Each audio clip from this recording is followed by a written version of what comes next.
আসসালামু আলাইকুম রহমতুল্লাহি ওবরাকাতুহ। আলহামদুলিল্লাহি ওয়াহদা ওয়াসসালাতু ওয়াসসালামু আলা মান লা নাবিয়্যা বা'দা ওয়া আলা আলিহি ওয়া সাহবিহি ওয়া মাওয়ালা। সম্মানিত ভাই ও বোনেরা, আজকে আমাদের এই দ্বীনি হালাকা দ্বীনি মজলিসের আলোচ্য বিষয় সুন্নাহ অনুসরণের প্রতিবন্ধকতা সমূহ। আওয়াইকু ইত্তেবাইস সুন্নাহ, সুন্নার ইত্তেবা করার ক্ষেত্রে বাধা কোন জিনিসগুলো। তো এই বিষয়টা আমি সবসময় বলি যে বাংলাদেশে প্রত্যেকটি মুসলিম নিজেকে সুন্নি পরিচয় দিতে গর্ববোধ করে। সবাই নিজেকে জোর গলায় দাবি করে যে আমি সুন্নি। তো এটা ভালো দিক, এটা খুব ভালো জিনিস। কেউ বেদাতি দাবি করে না। বাংলাদেশে একজন মুসলিমও খুঁজে পাওয়া যাবে না যিনি বলে যে আমি বেদাতি। এটা নাই। তাহলে সব মুসলিম নিজেকে সুন্নি দাবি করেন।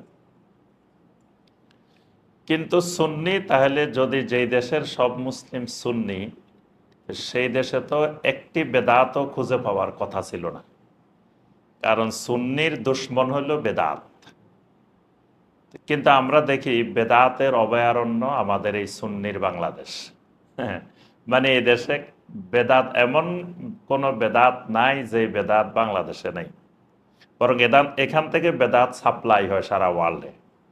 এখানে বেদাত বানায়, বেদাতের ফ্যাক্টরি, নতুন নতুন বেদাত এখানে তৈরি হয়। এরপরে এগুলো আবার বিভিন্ন দেশে সাপ্লাই হয়, আমদানি রপ্তানিও চলে আবার বেদাতের। তাহলে সুন্নির দেশে তো বেদাত থাকার কথা ছিল না। তাহলে বেদাত হইল কেন?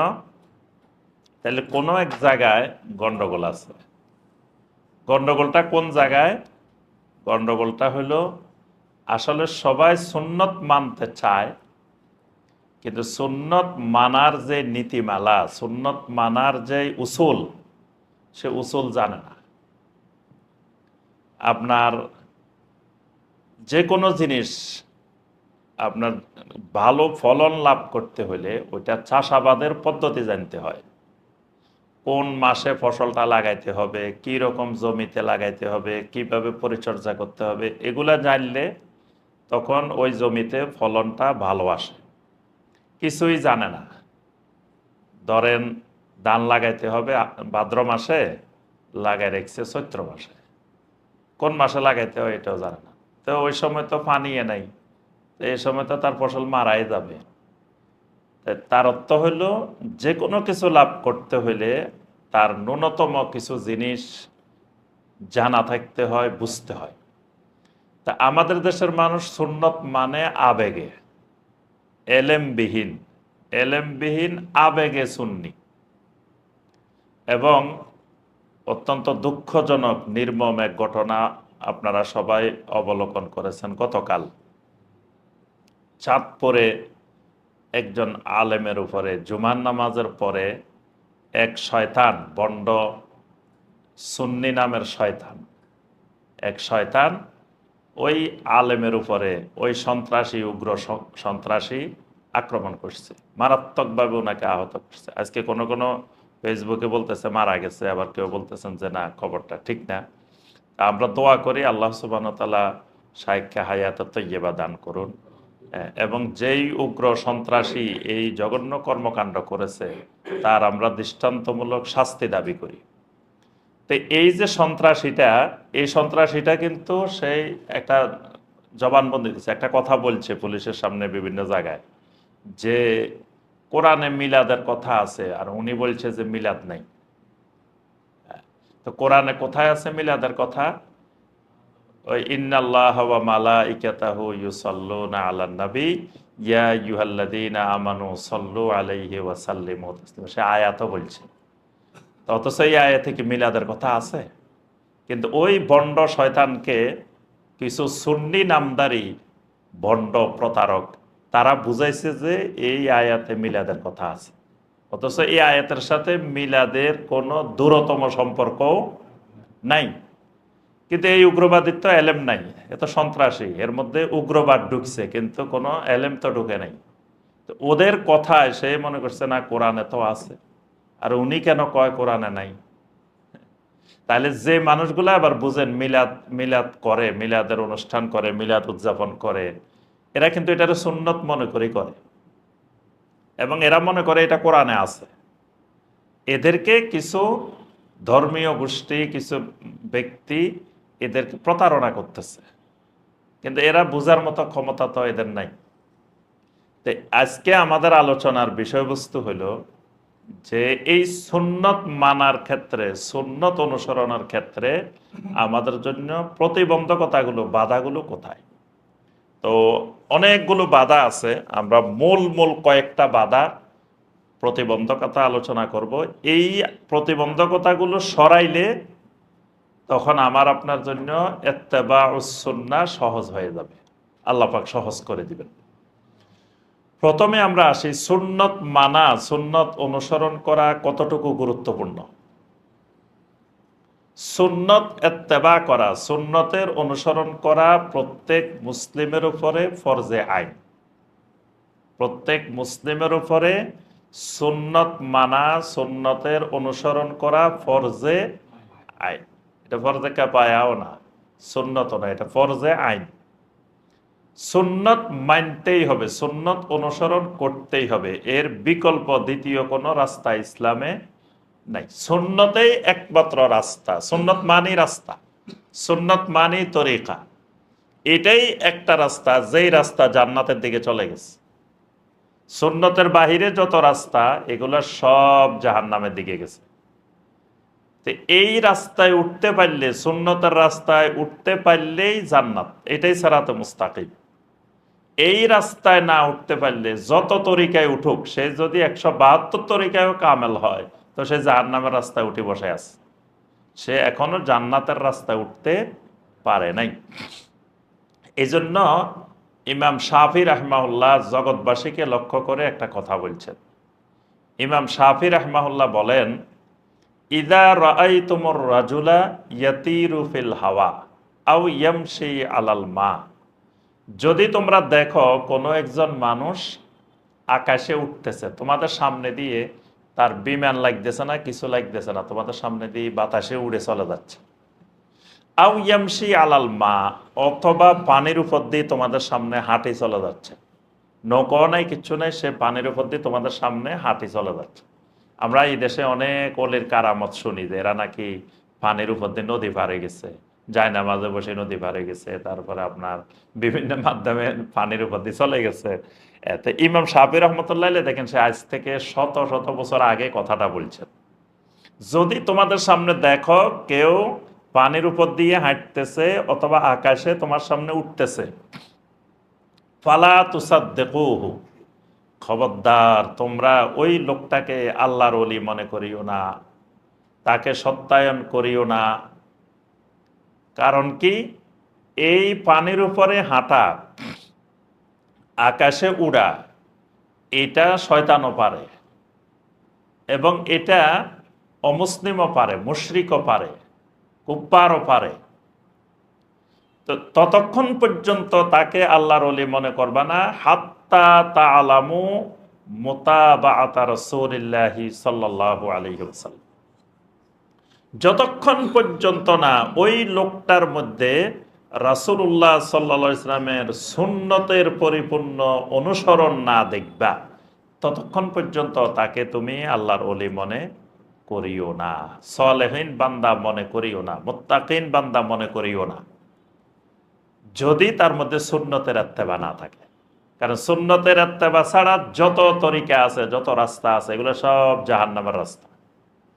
তাহলে সুন্নত তরিকা মানা, সুন্নতের ইত্তেবা করা ফরজে আইন। এই ফরজে আইন প্রত্যেক মুসলিমের জন্য তার কালিমার মধ্যেই বাধ্যতামূলক করে দেওয়া হয়েছে। কালিমার মধ্যে দুইটা বাক্যকে একত্রিত করা হয়েছে। তো একটা বাক্য হইলেও তো কালেমা হইতো, ধরেন শুধু একটা বাক্য লা ইলাহা ইল্লাল্লাহ, তো এটা কালেমা হইতো না? কিন্তু এটার সাথে আরেকটা বাক্য যোগ করা হয়েছে, কি যোগ করা হয়েছে? মুহাম্মাদুর রাসূলুল্লাহ সাল্লাল্লাহু আলাইহি ওয়াসাল্লাম। এখন লা ইলাহা ইল্লাল্লাহর সাথে মুহাম্মাদুর রাসূলুল্লাহ যোগ করা হইল কেন? যোগ করা হয়েছে এই জন্যই যে আল্লাহর ইবাদত করতে হলে, লা ইলাহা ইল্লাল্লাহ হলো তাওহীদের কালেমা। আল্লাহর ইবাদত করতে হবে তাওহীদের ভিত্তিতে। এখন ইবাদত করতে গেলে কোন তরিকায় ইবাদত করতে হবে, আল্লাহর ইবাদতটা কিভাবে হবে, কোন পদ্ধতিতে হবে, কোন তরিকা হবে, সেটা শিখতে হবে, জানতে হবে, বুঝতে হবে, মানতে হবে। কার থেকে? মুহাম্মাদুর রাসূলুল্লাহ সাল্লাল্লাহু আলাইহি ওয়াসাল্লাম থেকে। একটাই রাস্তা আল্লাহর ইবাদতের, একটাই পদ্ধতি, সেটা মুহাম্মাদুর রাসূলুল্লাহ সাল্লাল্লাহু আলাইহি ওয়াসাল্লামের পদ্ধতি। এটাকে বলা হয় তাওহীদুল মুরসাল। এটা নাম শুনছেন কোনোদিন? তাওহীদুল মুরসাল। তাওহীদ কত প্রকার বলেন তো দেখি? যে 3 প্রকার। কি কি? তাওহীদুর রুবুবিয়্যাত, তাওহীদুল আসমা ওয়াস সিফাত, তাওহীদুল উলুহিয়্যাত। আমরা তো জানি তো এই 3 প্রকারের তাওহীদ। কিন্তু আরেকটা সূত্র মনে রাখবেন, তাওহীদ প্রথমত 2 প্রকার। প্রথমত 2 প্রকার। একটা হলো তাওহীদুল মুরসাল, আর একটা হলো তাওহীদুল মুরসাল। মুরসিল, মুরসাল, সিনের উপরে নিচে জের আর সিনের উপরে জবর। মুরসিল হলো আল্লাহ। মুরসাল মানে প্রেরণকারী। তা রাসূলকে পাঠাইছে কে? আল্লাহ। আল্লাহ হলেন মুরসিল, আর নবী সাল্লাল্লাহু আলাইহি ওয়াসাল্লাম হলেন মুরসাল। যাকে পাঠানো হয়েছে তিনি হলেন মুরসাল। তো লা ইলাহা ইল্লাল্লাহ হলো তাওহীদুল মুরসাল, যিনি রাসূলকে পাঠাইছেন তার তাওহীদ। আর মুহাম্মাদুর রাসূলুল্লাহ সাল্লাল্লাহু আলাইহি ওয়াসাল্লাম, এটা হলো তাওহীদুল মুরসাল। দুটেই কিন্তু তাওহীদ।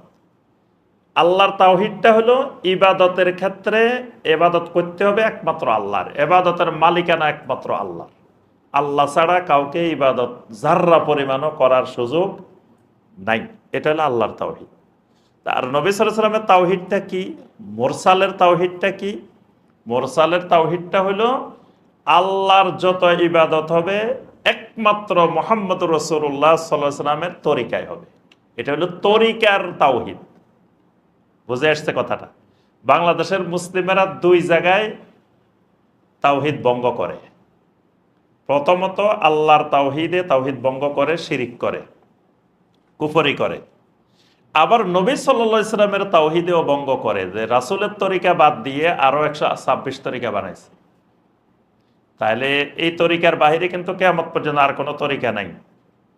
তাহলে 126 তরিকা বানানো, এটাও ওই তাওহীদের লঙ্ঘন। আচ্ছা, তাহলে আমরা প্রথম কথা যেটি বলছি যে সুন্নতের ইত্তেবা করা ফরজে আইন। 2 নম্বর কথা, সুন্নতের মধ্যে হেদায়েত। সুন্নতের বাইরে গেলে বেদাতের মধ্যে দলালত।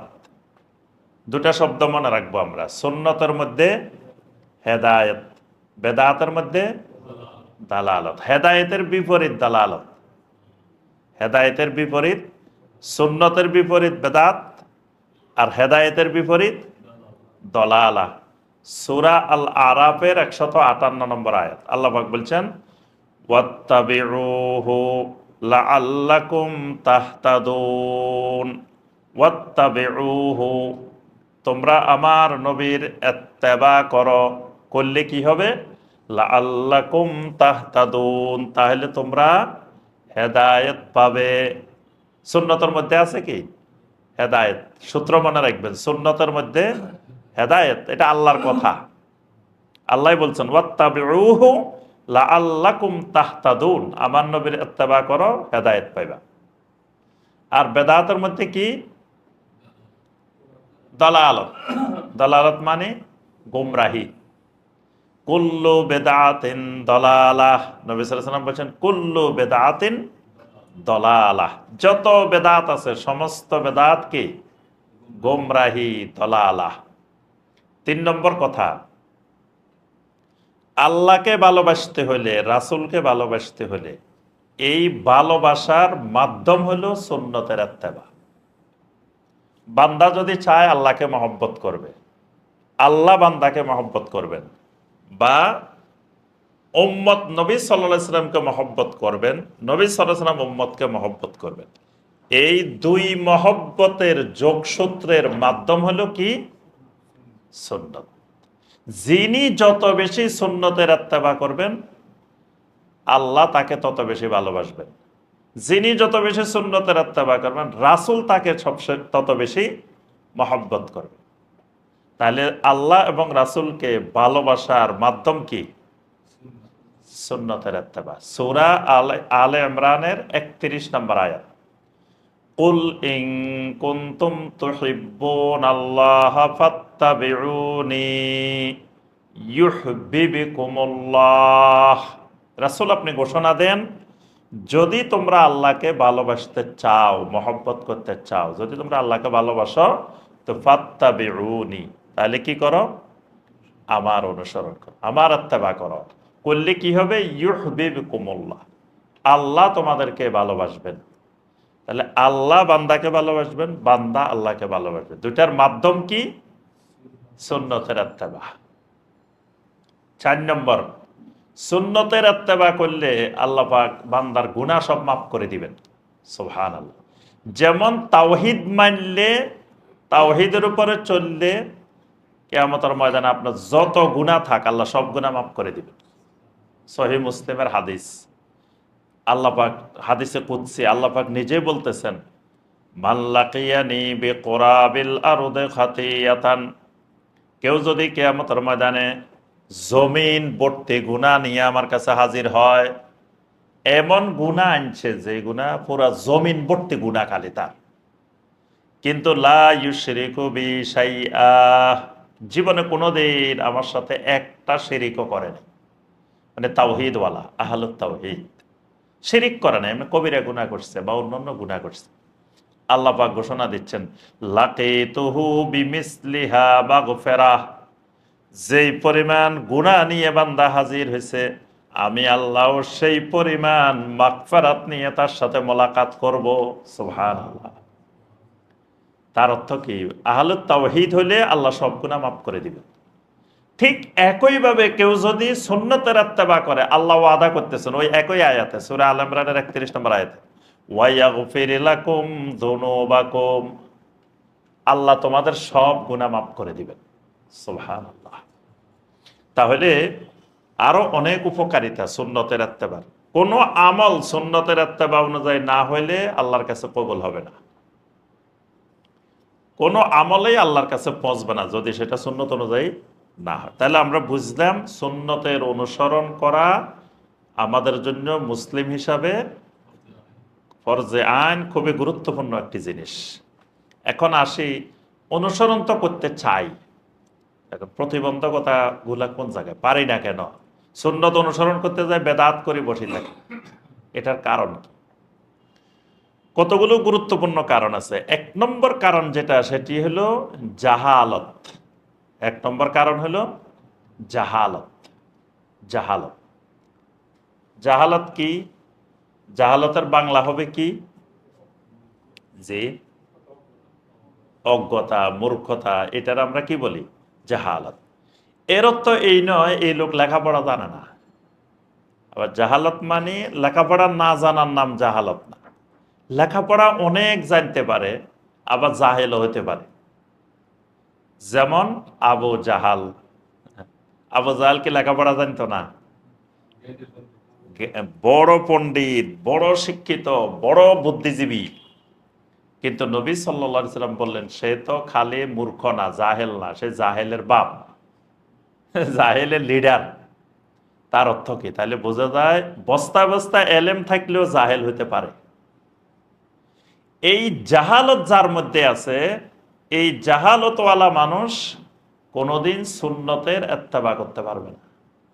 এটা সুন্নতের ইত্তেবার ক্ষেত্রে বিরাট প্রতিবন্ধক, জাহালত। এই জন্য লা ইলাহা ইল্লাল্লাহর 8টা শর্ত আছে। লা ইলাহা ইল্লাল্লাহর শর্ত কয়টা? 8টা। সবাই মুখস্থ পারেন তো নাকি?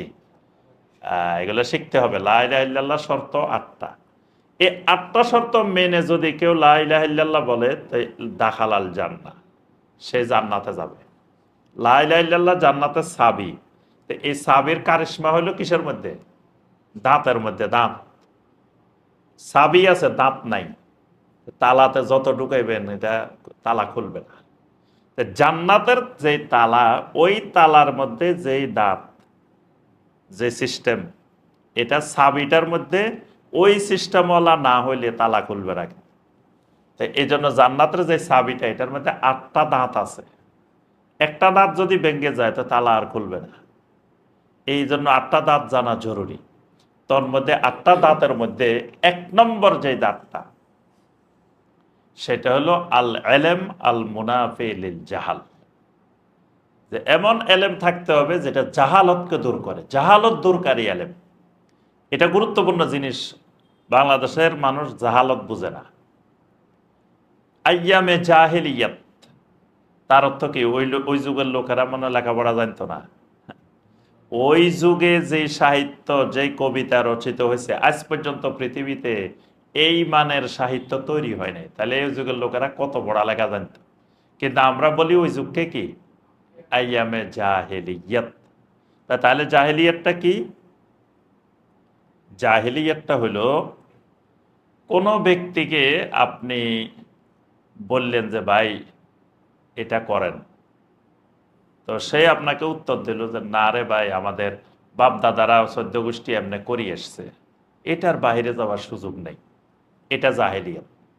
এটার নাম জাহালত। মানে কোরআন হাদিস মানবে না, কোরআন হাদিসে যাই থাক, আমাদের বাপ দাদারা এইভাবে করে এসছে, এটার বাইরে যাওয়া যাবে না। এটার নাম জাহালত। এটাই জাহেলিয়াত। এটাকে আল্লাহ পাক সূরা আল মায়েদার 104 নম্বর আয়াতে আল্লাহ পাক বলছেন, ওয়াইদা কিলা লাহুমুত্তাবিউ মা আনজালাল্লাহু, যখন তাদেরকে বলা হয় যে তোমরা যে আল্লাহ এবং আল্লাহ রসুল যা করছেন সেদিকে আসো, তো তখন তারা কি বলে? তখন তারা বলে যে আমরা তো আমাদের বাপ দাদাদেরকে, পূর্বপুরুষদেরকে যে অবস্থায় পাইছি সেটাই আমাদের জন্য যথেষ্ট। হাসবুনা মা ওয়াজাদনা আলাইহি আবানা, আমাদের বাপ দাদাদেরকে যে অবস্থায় পাইছি, আমাদের বাপ দাদারা যেভাবে ইসলাম পালন করে এসছে, যেভাবে করে এসছে, এটাই আমাদের জন্য যথেষ্ট। এর বাইরে যাওয়ার সুযোগ নেই। এবং আমাদের দেশের অনেক আলেমও কিন্তু এই কথাটাই বলে। বলে যে আপনার বাপ কি এই বুকের উপরে হাত বাঁধছে না নাভির নিচে হাত বাঁধছে? তো বাপ নাভির নিচে হাত বাঁধছে, তা আপনার বাপের কি নামাজ হয় নাই? হ্যাঁ, আপনার বাপের নামাজ পড়ছেন তো নামাজ হয় নাই? তাহলে আপনার বাপের যদি নামাজ হয় তা আপনার আর এই বুকের উপরে বাঁধার দরকার কি? আপনার বাপ তো রাফুল ইয়েদান করে নাই, আপনি রাফুল ইয়েদান করেন কেন? এই যে জাহালত, মানে বাপেরা বাপ দাদা যা করছে যেভাবে করছে, এটার নাম জাহালত। কোন আলেম, অনেক এলেম আছে, কিন্তু বাপ দাদার রসুম রেওয়াজ, বাপ দাদার সিস্টেম ছাড়তে পারে না, তার ভিতরে জাহালত আছে। এলেম থাকলে এলেমও আছে, জাহালতও আছে। এই জন্য জাহালত যতক্ষণ কারো থেকে দূর না হবে ততক্ষণ পর্যন্ত সে সুন্নতের পরিপূর্ণ ইত্তেবা করতে পারবে না। দেখবেন আমাদের দেশে এখন সুন্নতকে বলা হয় ফিতনা, ফিতনাকে বলা হয় সুন্নত। ফিতনা হয়ে গেছে সুন্নত, সুন্নত হয়ে গেছে কি? ধরেন মসজিদের ইমাম সাহেব দেখবেন কিছু কিছু মসজিদে এই জামাত শুরু হইব ধরেন 5টায়, তো 2-3 মিনিট আগে, 3-4 মিনিট আগে ইমাম সাহেব ঢুকি ওই মেহরাবের ভিতরে ঢুকি বসে থাকে। তারপরে মুয়াজ্জিন ধরেন একামত শুরু করছে, শুরু করে যখন হাইয়া আলাস সালা বলে তারপরে উঠে দাঁড়াই পাগড়ি বাঁধে, বান্ধি তারপরে নামাজ শুরু করে। এখানে এই যে উনি যে কাজগুলো করছে এগুলো সুন্নাহ বহির্ভূত কাজ, কিন্তু উনার পিছনে যদি কেউ জোরে আমিন বলে, কয় মিয়া এখানে ফিতনা সৃষ্টি করিয়েন না, তাহলে ওই যে ওই সুন্নতটা হয়ে গেছে মসজিদের মধ্যে কি ফিতনা। আর উনি যে সুন্নতের বিপরীত কাজ করে বসে আছে, উনার এটা হলো ফিতনা, বেদাত হলো ফিতনা। কিন্তু ওই ফিতনা সমাজে বানাই ফেলছে সুন্নত। আর সুন্নতকে বানায় ফেলছে ফিতনা। এখন কেউ হয়তো বুঝছে, জানে, কিন্তু জানার পরেও কয় যে না রে ভাই, এত জামিলার দরকার নেই, কয় এটা করি সমাজে বিশৃঙ্খলা তৈরি হইব। সে জানে সব, তারপরেও কয় যে না, এটা করা যাবে না, করলে বিশৃঙ্খলা হবে। তো তার অর্থ হলো তার ভিতর থেকে এখনো জাহালত দূর হয়নি, জাহালত দূর হয়নি, মানে জানার পরেও মানতে পারতেছে না, বা বাপদাদা সিস্টেম থেকে বের হতে পারতেছে না। তাহলে এটার নাম হলো জাহালত। এই জাহালত যার ভিতরে থাকবে সেই কোনোদিন সুন্নত পরিপূর্ণ মানতে পারবে না। কারণ সুন্নত মানতে গেলেই তো সমাজের সাথে মিলবে না। সে যখন সুন্নতের অনুসরণ শুরু করবে তখন সমাজের স্বাভাবিক যে নিয়ম কানুন অনেক জায়গায় সাংঘর্ষিক হয়ে যাবে। তো সে তো সমাজেরটাকে অগ্রাধিকার দিবে, কোরআন হাদিসে যেটাই থাক। তাহলে তার ভিতরে যতক্ষণ জাহালত আছে ততক্ষণ সুন্নত মানা সম্ভব নয়। এই জন্য দেখেন, মুসা আলাইহিসসালামকে আল্লাহ পাক বললেন যে একটা গাভী জবাই করো, ইন্নাল্লাহা ইয়া'মুরুকুম আন তাযবাহু বাকারা। আল্লাহ পাক নির্দেশ দিলেন একটা গাভী জবাই করো। এখন ওনার উম্মতেরা বলে যে গাভী, এটার রং কিরকম হবে, বয়স কিরকম হবে, প্রশ্ন করছে না? তো তখন মুসা আলাইহিস সালাম উত্তরে কি বলছেন? ক্বালা আউযু বিল্লাহি আন আকুনা মিনাল জাহিলিন। আমি আল্লাহর কাছে পানা চাই, আল্লাহ যেন আমাকে জাহেলদের অন্তর্ভুক্ত না করে। তাহলে উনি এখানে ওনার উম্মতদেরকে কি বলছে? জাহেল। ওনার উম্মতরা যে এই যে প্রশ্ন করতেছে এটার রং কিরকম হবে, বয়স কিরকম হবে, এটা কি হাল চাষ করা হবে না চাষ করা হয় না এরকম হবে, উনি এগুলার ডাইরেক্ট উত্তর না দিয়ে উনি বলতেছে আউযু বিল্লাহি আন আকুনা মিনাল জাহিলিন। আমি আল্লাহর কাছে পানা চাই, আল্লাহ যেন আমাকে জাহেলদের অন্তর্ভুক্ত না করে। তার অর্থ হলো তোমাদের ভিতরে আমি নবী বলছি, এটা মানা তোমাদের জন্য ফরজ, এটা মানা সুন্নত। মানে নবী বলা মানে এটা সুন্নত, এটা মানা ফরজ। কিন্তু তোমরা এটা না মানি এবার আমার সুন্নত নিয়ে, নবীর সুন্নত নিয়ে প্রশ্ন শুরু করছো, অর্থাৎ বেদাত তৈরি করতেছ, এটা জাহালত। এই জাহালত থেকে আমি আল্লাহর কাছে পানা চাই। তাহলে বোঝা গেল যে মুসা আলাইহিস সালাম বলছেন গরু জবাই করো, গাভী জবাই করো, গাভী একটা জবাই করলে তাদের সুন্নত আদায় হয়ে গেছে। কিন্তু সেই জায়গায় তারা রং খুঁজতেছে, এটা খুঁজতেছে, এটা খুঁজতেছে। তার অর্থ হইল তারা সুন্নত অনুসরণের ব্যাপারে ওই রকম প্রতিজ্ঞাবান, দৃঢ় হয় নাই। এটাকে মুসা আলাইহিস সালাম বলছেন জাহালত। এই জন্য সাহাবায়ে কেরামকে যখন নবী সাল্লাল্লাহু আলাইহি ওয়াসাল্লাম যা করতে বলছেন জিজ্ঞাসা করেন নাই যে এটা কি ফরজ না ওয়াজিব না সুন্নত না মুস্তাহাব, এটা কি এমনি করবো বা এমনি না করলে কি হবে।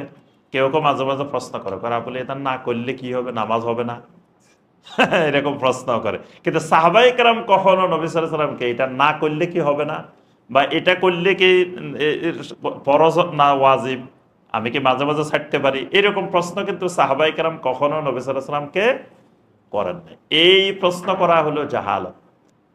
তাহলে আমরা এই মুসা আলাইহিস সালামের ঘটনা থেকেও জাহালত কি জিনিস বুঝতে পারি।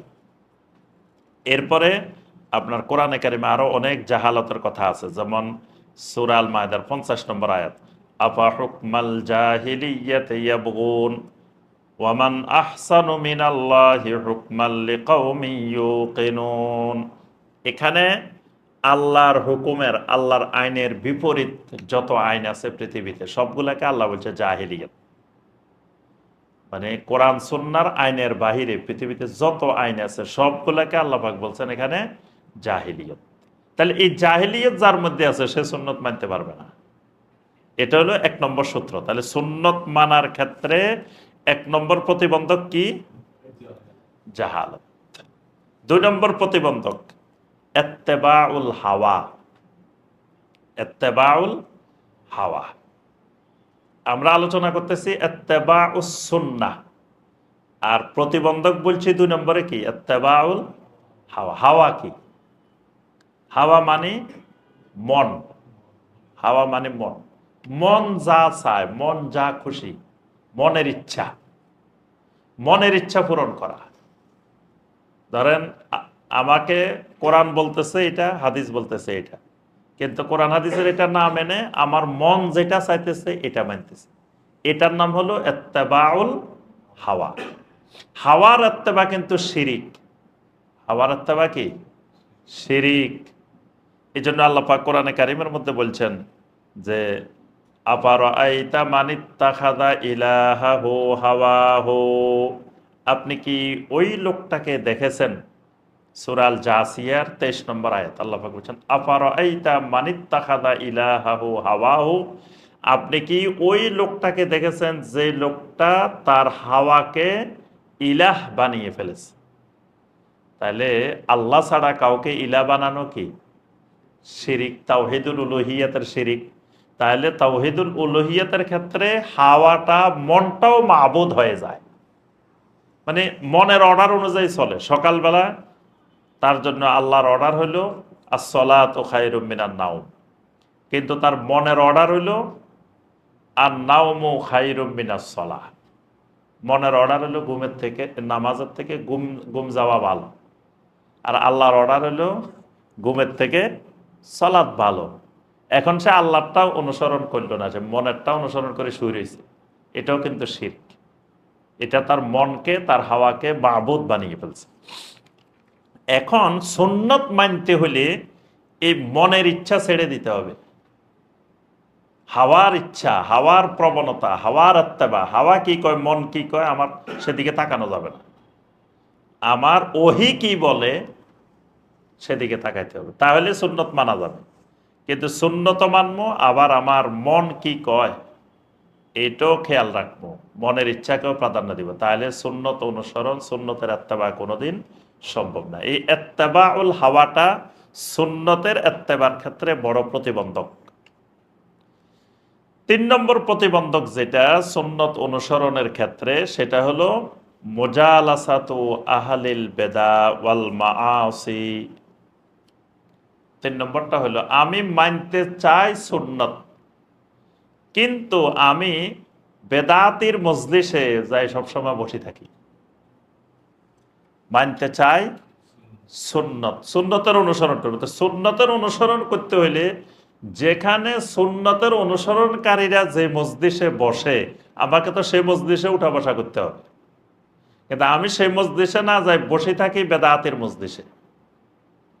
ধরেন উত্তরা একজন বেদাতি পীর আছে, আমি ওই বেদাতি পীরের ওখানে প্রতি সপ্তাহে যাই বসে থাকি। এমনে সুন্নত মানতে চাই। তো সুন্নত যদি মানতে চাই আর বেদাতের মজলিসে উঠা বসা করি, তো এই কোনোদিনও তার পক্ষে সুন্নত মানা সম্ভব হবে না।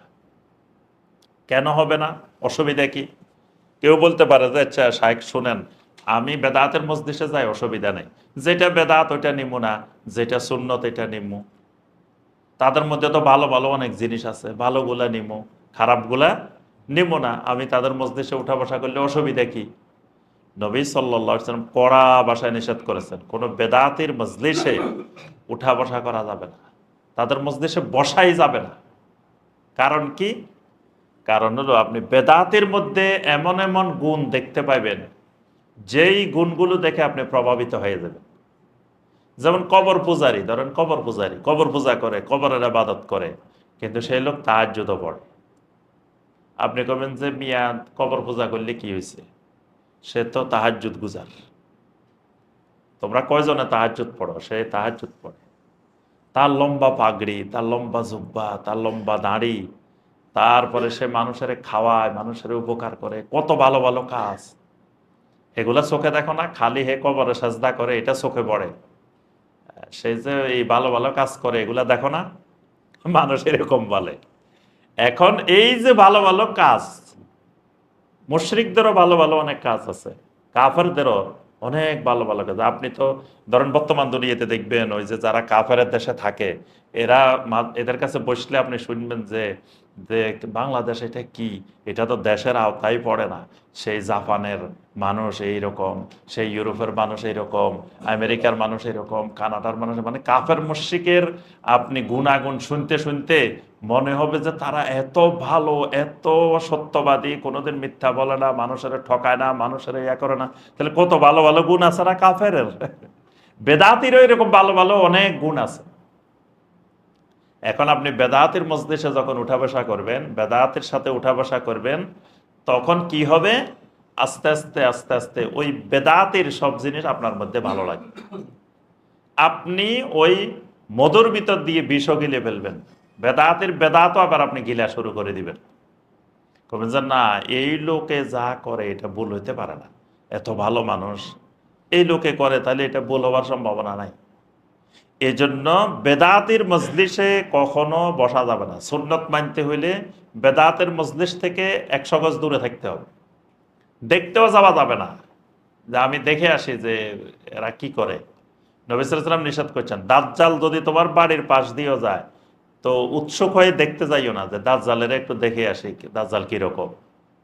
কারণ দাজ্জালকে দেখতে গেলে ওই দাজ্জালের ফিতনা তোমাকেও গ্রাস করতে পারে।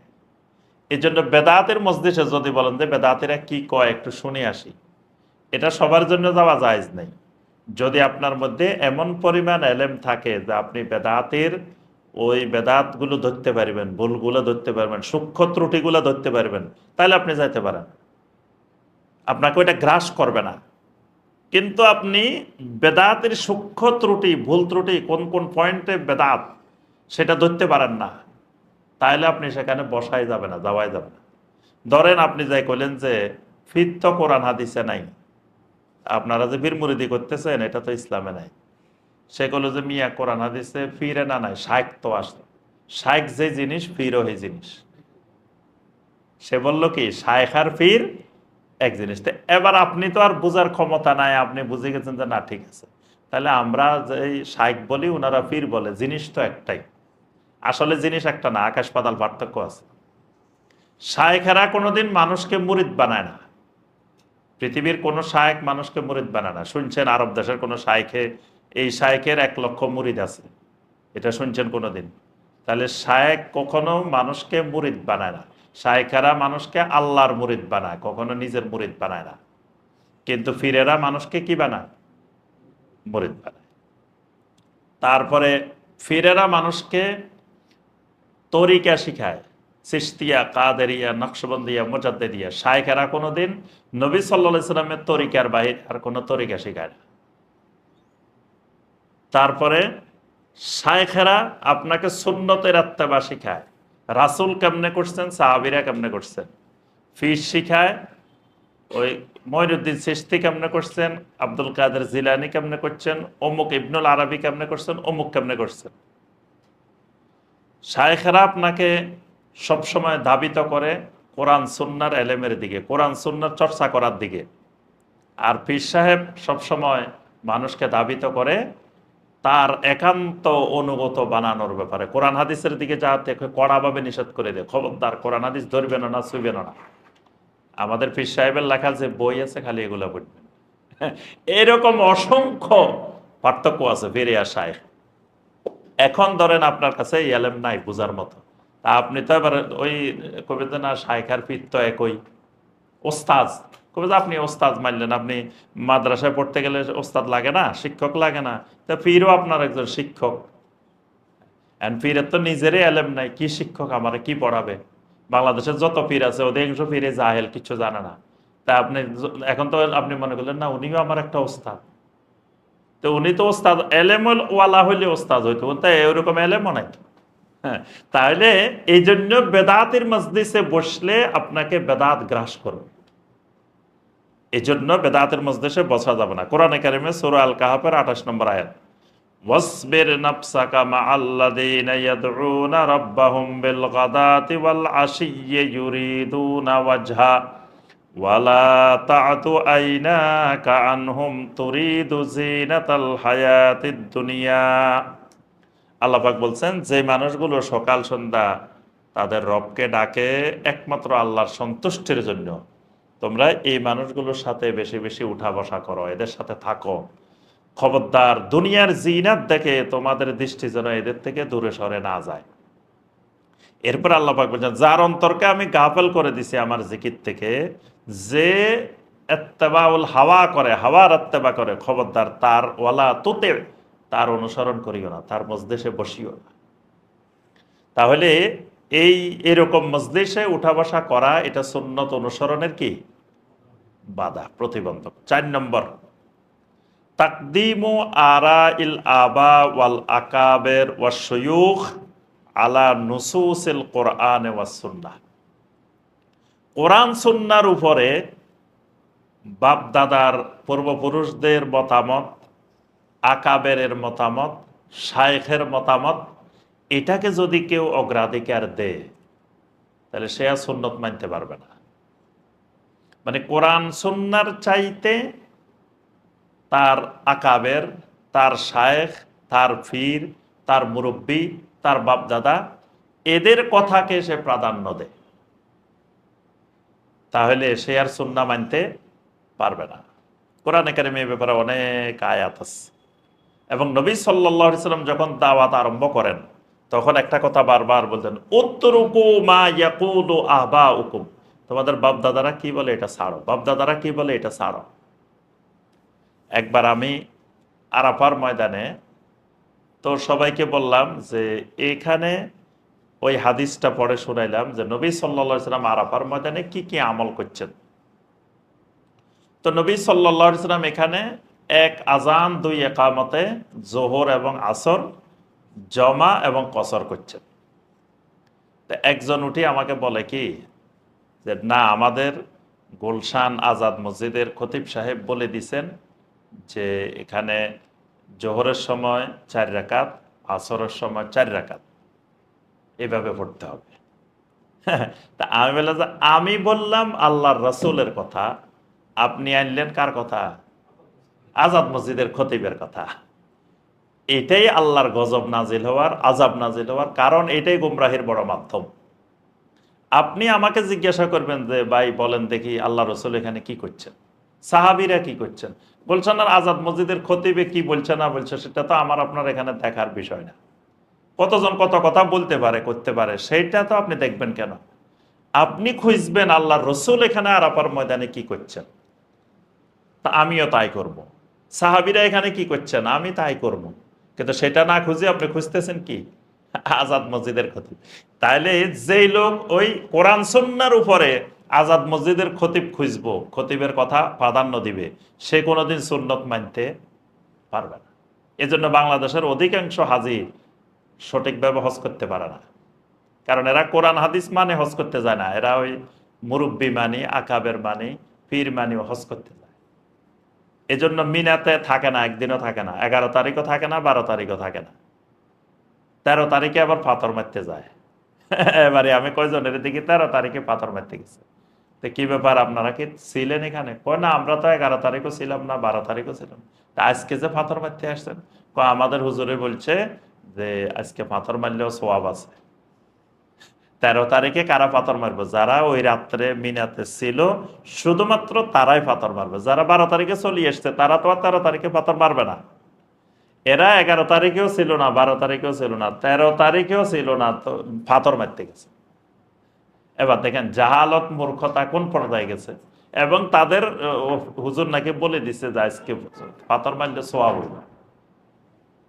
তাহলে এই 4 নম্বর কথাটা মনে রাখতে হবে, সেটা হলো কোরআন সুন্নাহর উপরে কোন মুরব্বীর কথা, পীরের কথা, আকাবেরের কথা, শায়েখের কথা অনুসরণ করলে সুন্নত মানা যাবে না, সুন্নতের ইত্তেবা হবে করা সম্ভব হবে না তার পক্ষে। এজন্য একবার আব্দুল্লাহ ইবনে আব্বাস রাদিয়াল্লাহু তাআলা আনহুমা একটা হাদিস বললেন, ক্বালা রাসূলুল্লাহ সাল্লাল্লাহু আলাইহি ওয়াসাল্লাম, নবী সাল্লাল্লাহু আলাইহি ওয়াসাল্লাম এই বলছেন। তখন কেউ কেউ আসি বলতেছেন ক্বালা আবু বকর হাকাযা, ক্বালা ওমর হাকাযা, যে আবু বকর তো এরকম বলছে, ওমর তো এরকম বলছে। তখন আব্দুল্লাহ ইবনে আব্বাস রাদিয়াল্লাহু তাআলা আনহুমা বললেন, ইউশিকু আন তানজিলা আলাইকুম হিজারাতুম মিনাস সামা, আমার আশঙ্কা হচ্ছে তোমাদের উপরে আকাশ থেকে পাথরের বৃষ্টি নাজিল হবে। কারণ আমি বললাম তোমাদেরকে ক্বালা রাসূলুল্লাহ সাল্লাল্লাহু আলাইহি ওয়াসাল্লাম, আর তোমরা আমাকে বলো আবু বকর এই বলছে, ওমর এই বলছে। তো রাসূলের কথার চেয়ে আবু বকর ওমরের কথা কি দাম বেশি হবে? এজন্য কোরআন এবং সুন্নাহর উপরে এদেরকে প্রাধান্য দিলে দিন সুন্নতের ইত্তেবা করা সম্ভব হবে না। 5 নম্বর, তাকদিমুল আকল আলান নকল মিনাল কোরআন ওয়া সুন্নাতিস সহিহা।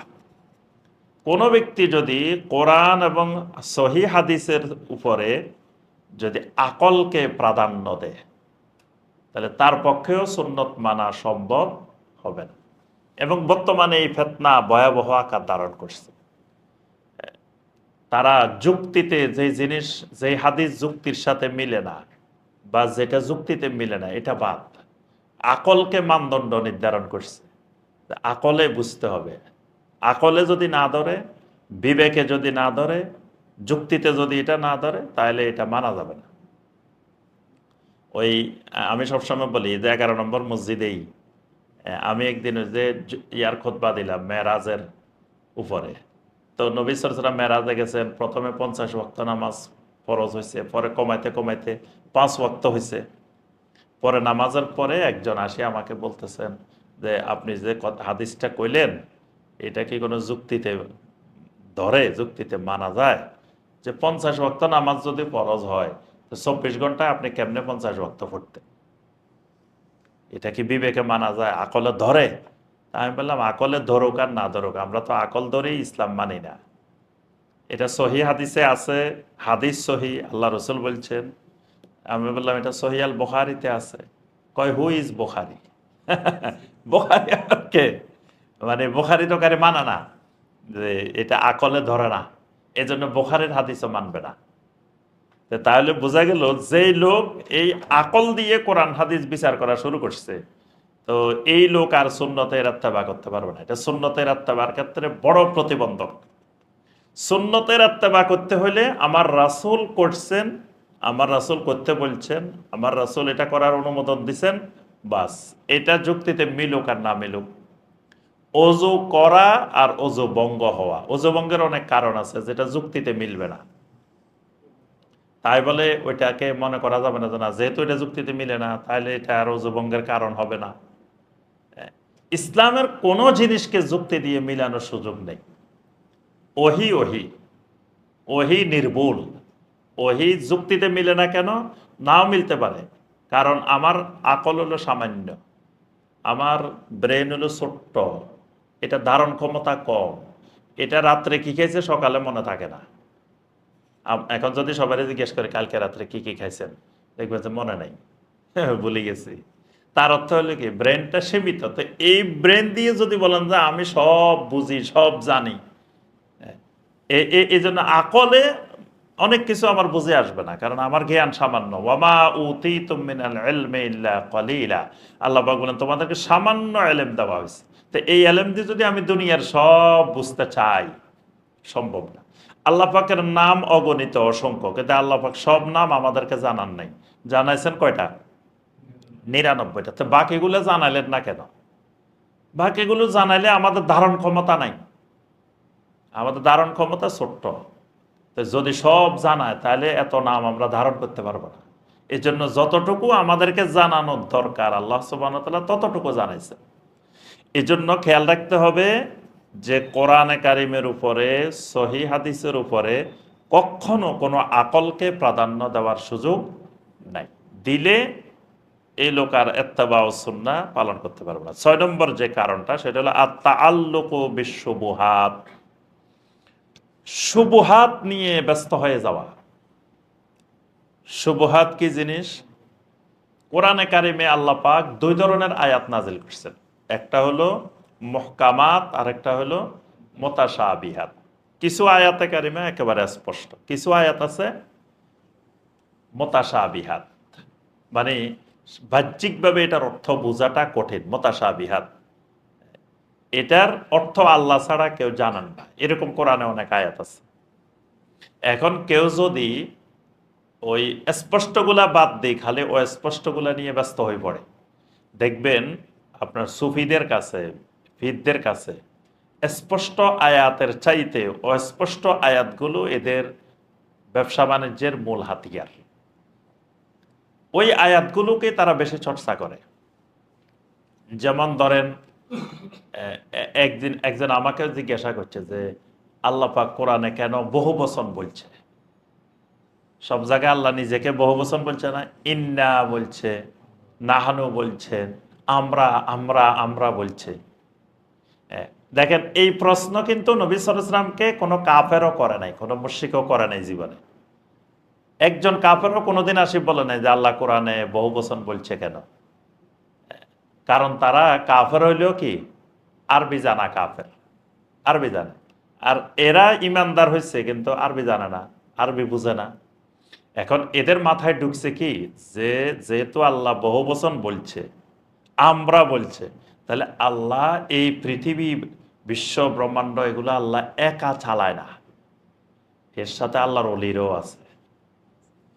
দেখেন শিরিকের বীজ কিভাবে ঢুকাইছে, যে গাউস, কুতুব, আবদাল, আওতাদ, এদেরকে নিয়ে আল্লাহ পৃথিবী চালায়।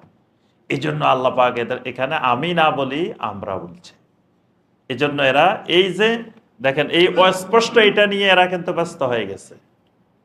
আচ্ছা, এরপরে আপনার কয় কোরআনের এই যেটা আমরা দেখি এগুলো হলো জাহেরি, আরো বাতেনি কোরআন আছে। এরকম বাতেনি এত হাজার আয়াত আছে। তো বাতেনি আয়াত কোথা থেকে আসলো? কয় দেখেন এই যে আলিফ লাম মিম, এটার অর্থ কি? আপনি দেখবেন ওই যে বাউল, তারপরে ভণ্ড সুফি, এদের কাছে গেলে আপনার এই জাতীয় প্রশ্ন করব, আলিফ লাম মিমের অর্থ কোন, তারপরে হা মিমের অর্থ কোন, মানে যে আয়াতগুলো মুতাশাবিহাত, এরা শুধু এই মুতাশাবিহাত আয়াতগুলো নিয়ে নিয়ে আছে। তারপরে আল্লাহ পাক বলছেন তোমরা যেখানে থাকো না কেন আমি তোমাদের সাথে আছি। এই আয়াত ওদের কাছে খুব মজার আয়াত। তারপরে আপনার লাওয়াজাদুল্লাহ তাওয়াবার রাহিমা, ওয়াজাদুল্লাহ, এটা ওয়াহদাতুল উজুদের দলিল এদের, যে আল্লাহ পাক বলছে লাওয়াজাদুল্লাহ, তোমরা আল্লাহকে পাবে। মানে অস্পষ্ট মুতাশাবিহাত আয়াতগুলো নিয়ে মহাব্যস্ত। তো যে লোক মুতাশাবিহাত আয়াত নিয়ে ব্যস্ত হবে, এর পক্ষে আর সুন্নতের ইত্তেবা করা সম্ভব হবে না। 7 নম্বর, সুকুতুল উলামা আন বায়ানিল হক। কোন সমাজে যদি ওলামায়ে কেরাম হক বলা থেকে, মানুষকে বাতিল থেকে সতর্ক করার ব্যাপারে চুপ করে থাকে, তো ওই সমাজের মানুষ আর সুন্নত মানতে পারবে না। ওলামায়ে কেরাম যদি চুপ করে থাকে, বেদাত দেখে বেদাতকে বেদাত না বলে, যদি বোঝে না মিয়া বেদাত বলা যাবে না, বললে এখানে সমস্যা তৈরি হইব, ফেতনা সৃষ্টি হইব।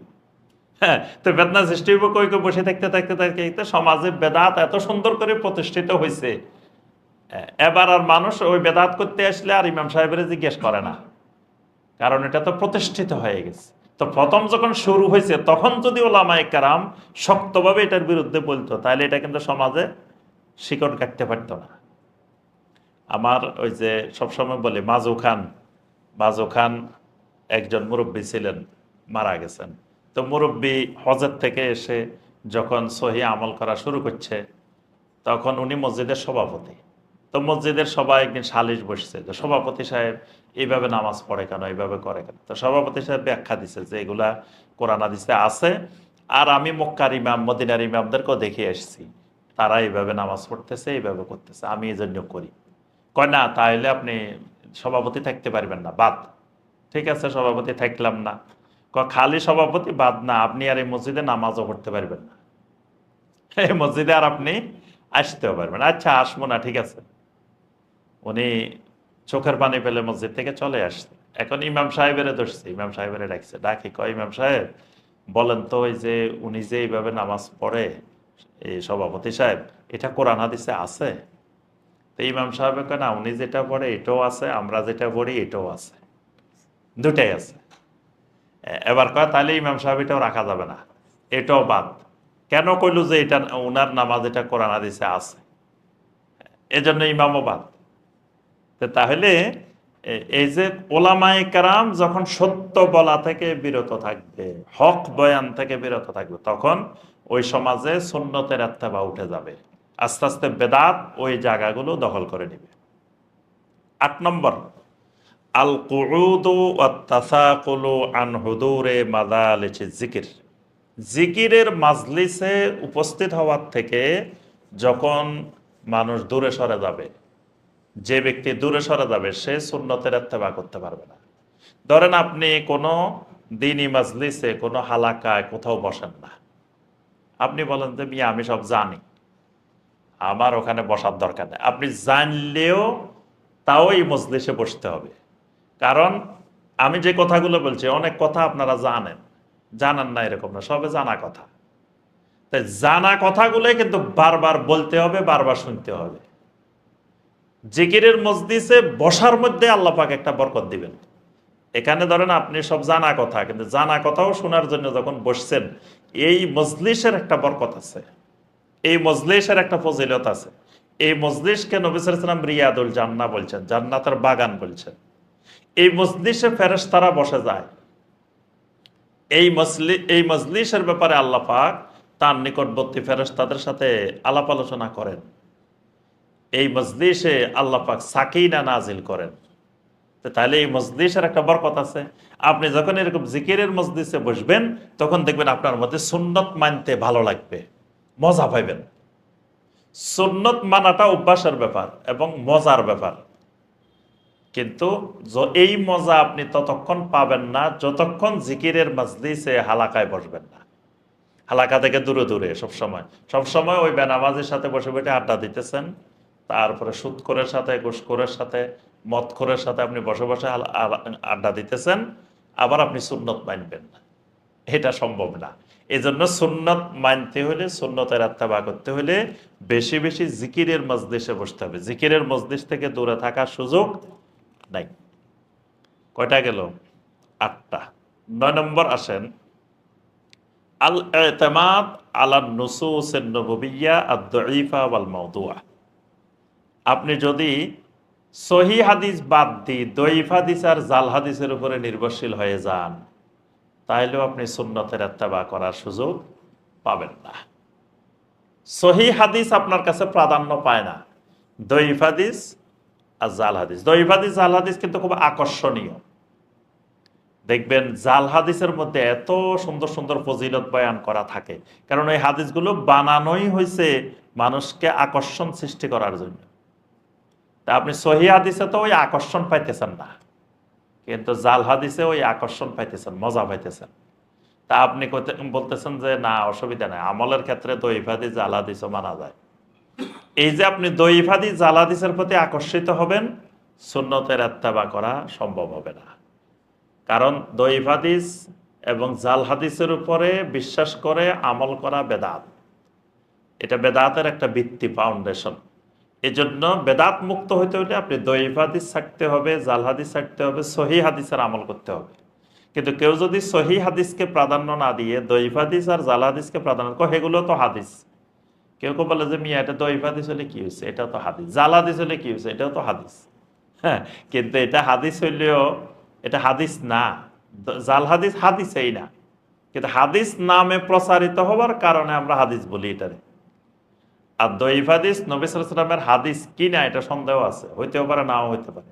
তা আমি সহি হাদিস থাকতে, এত হাজার হাজার সহি হাদিস আছে, সেগুলোর আমলের দিকে না যাই, ওগুলার আমল করলেও তো আমি আজীবন শেষ করতে পারবো না। তাহলে দঈফ হাদিস জাল হাদিসের দিকে আমার যাওয়ার দরকারটা কি? কেউ যদি ওই দিকে যায়, তাহলে সে আর সুন্নতের ইত্তেবা করতে পারবে না। 10 নম্বর, তাকদিসুল আশখাস। মানে কোনো ব্যক্তিকে যদি আমি এত পবিত্র বানাই ফেলি যে এই লোকের মতো আল্লাহওয়ালা, দিনদার, বুজুর্গ, পবিত্র মানুষ আর নাই জমিনে, তাহলে আপনি সুন্নতের ইত্তেবা থেকে গাফেল হয়ে যাবেন। সুন্নতের ইত্তেবা করা আপনার পক্ষে সম্ভব হবে না।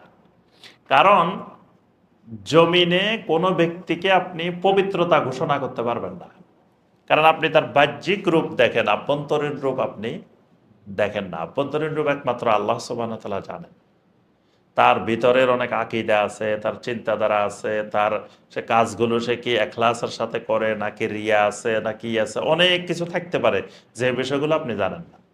এই জন্য কোনো ব্যক্তিকে ঘোষণা দেওয়া যাবে না যে ওনার চরিত্র একবারে ফুলের মতো পবিত্র, তারপরে উনি একেবারে এত ভালো মানুষ, ওনার কোনো গুনাহ নাই, ওনার কোনো সমস্যা নাই। এই জাতীয় আপনি কোনো মানুষকে যদি পবিত্রতার ঘোষণা দেন, এটাকে বলা হয় তাকদীসুল আশখাস। মানুষ এই যে ভক্ত হয়, ইসলামে ভক্তের কোনো সিস্টেম নাই। এই জন্য শিরিকি কথা হলো ভক্তিতে মুক্তি, এটা শিরিকি কথা।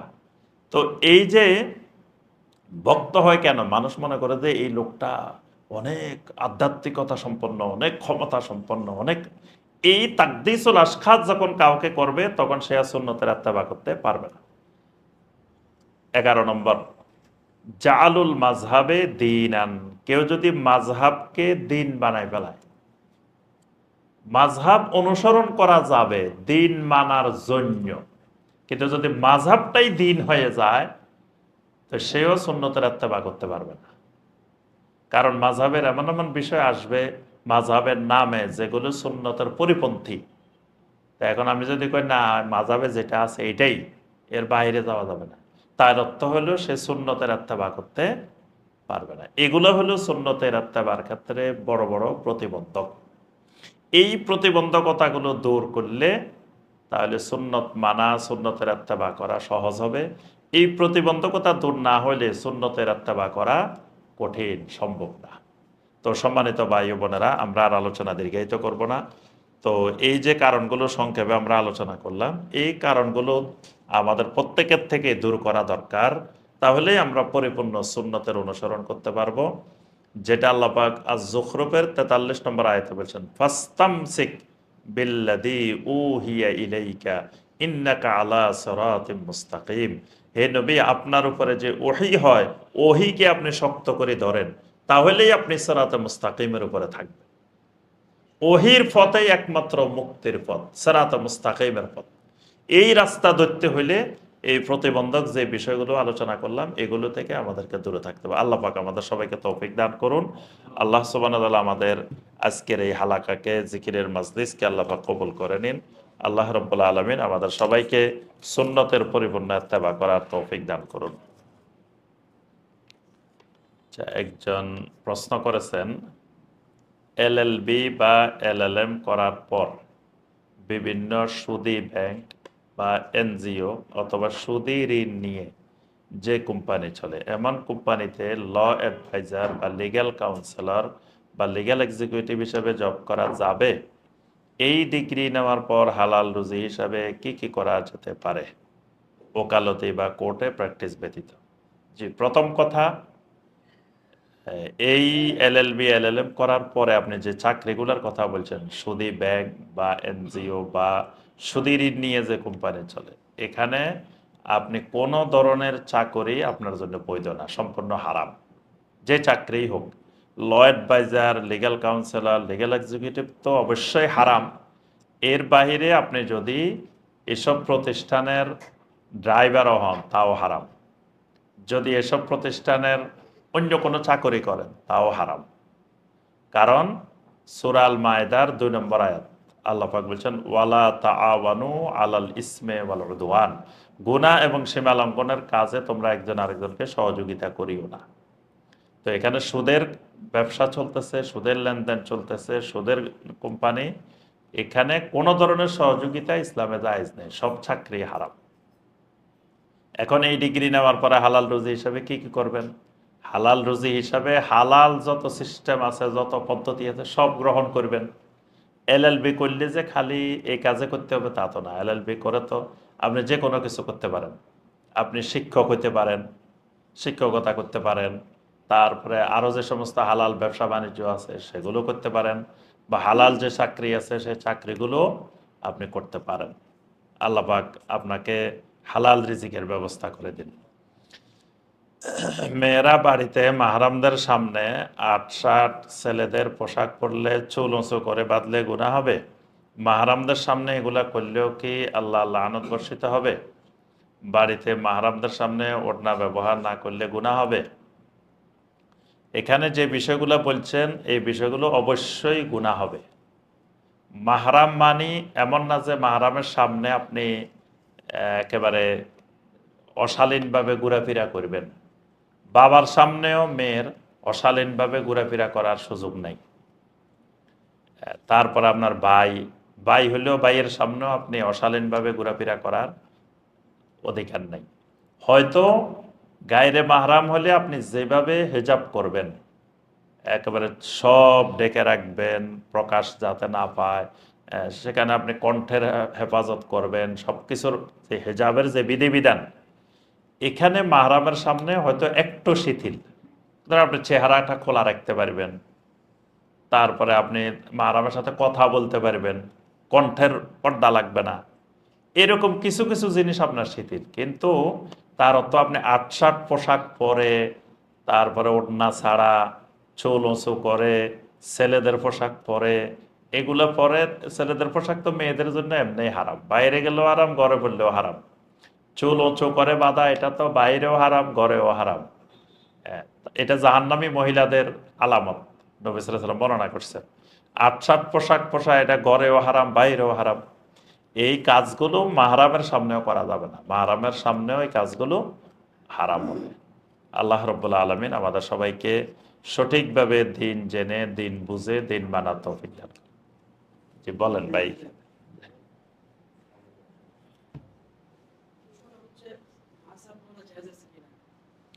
জি, আমরা যেটা বলি মাযহাব মানা জায়েজ আছে, কিন্তু নির্দিষ্ট একটি মাযহাবের তাকলিদ করা জায়েজ নেই।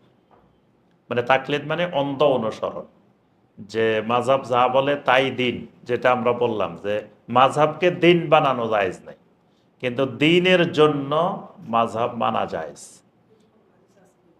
জি হ্যাঁ, এটা হাদিসে না কোরআনেই আছে। আল্লাহ পাক বলছেন আল্লাহর আনুগত্য করতে বলছেন, রাসূলের আনুগত্য বলছেন, উলিল আমরের আনুগত্য করতে বলছেন। তো উলিল আমর কারা? উলিল আমর ওলামায়ে কেরাম, তারপরে প্রশাসনে যারা আছেন হোকামা ওয়াল ওলামা। তো ওলামাদের কথা তো মানতেই হবে। তো মাযহাবের যারা ইমাম তারা ওলামা না? তারা তো একজন না, তারা কয়েকশো ওলামা। ধরেন হানাফি মাযহাবে কয়েক হাজার ওলামা এই 1300 বছরে গেছেন। শাফি মাযহাবে 14 হাজার হাজার ওলামা। তো এইসব ওলামাদের কথা মানতে হবে না? হ্যাঁ, আমাকেও মানবেন। হ্যাঁ, আমাকে যখন মানবেন, তা আমি যখন কোনো মাসালা আপনাকে জানাবো, রায় দিব, তখন আমি উনাদের কথাগুলো দেখেই আপনাকে রায় দিব। কারণ হলো 1400 বছর পরে এসে আমি এমন কোনো মাসালা নতুনভাবে দেওয়া যাবে না যেটা 1400 বছরে ওলামায়ে কেরাম দেন নাই। এই জন্য আমাকে ওই পূর্বেকার সালাফ, মানে কি আমরা বলি যে সালাফদের অনুসরণ, তো এরাই তো আমাদের সালাফ। এই হানাফি মাযহাবের ওলামারাই সালাফ, শাফি মাযহাবের ওলামার সালাফ, এরা তো এই বিভিন্ন মাযহাবের, এরা সবাই আমাদের সালাফ। তা আমি তো ওদের কথা দেখেই আপনাকে দিব। তো তার অর্থ আমাকে মানা মানে আপনি এদের সবাইকে মানা।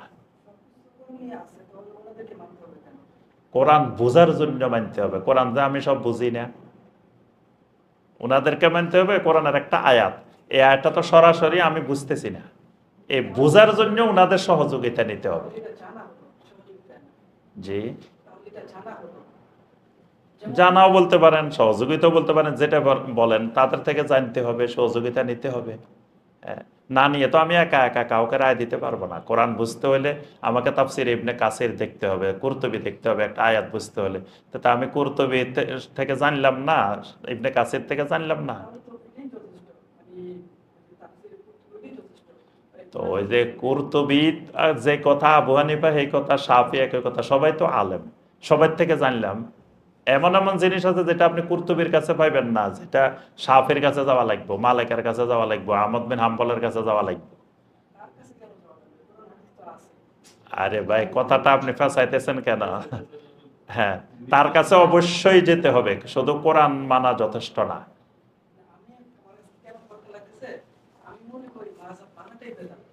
না, মাযহাব মানাকে আমরা বেদাত বলি না। আপনি বলতে পারেন, এটা আপনার ব্যক্তিগত অধিকার, কিন্তু আমরা বলি না যে এটা বেদাত।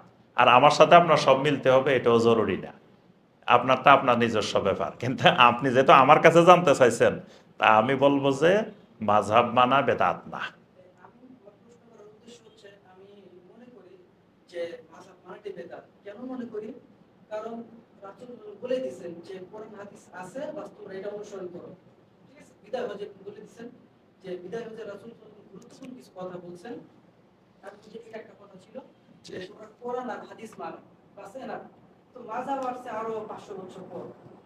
মাযহাব 500 বছর, আচ্ছা ওইটা আমরা বিস্তারিত আলোচনা না যায়। কোরআন হাদিস মানার জন্যই মাযহাব লাগবে।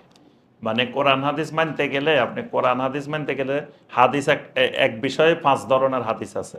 তো কোন হাদিসটাকে আপনি অগ্রাধিকার দিবেন, এটা কার থেকে জানবেন? কারো না কারো থেকে তো জানতে হবে। তো ঠিক আছে, আল্লাহ পাক আমাদের সবাইকে তৌফিক দান করুন। জি বলেন। আমরা শেষ করে দিই, টাইম মাগরিবের ওয়াক্ত। আমি আবার আর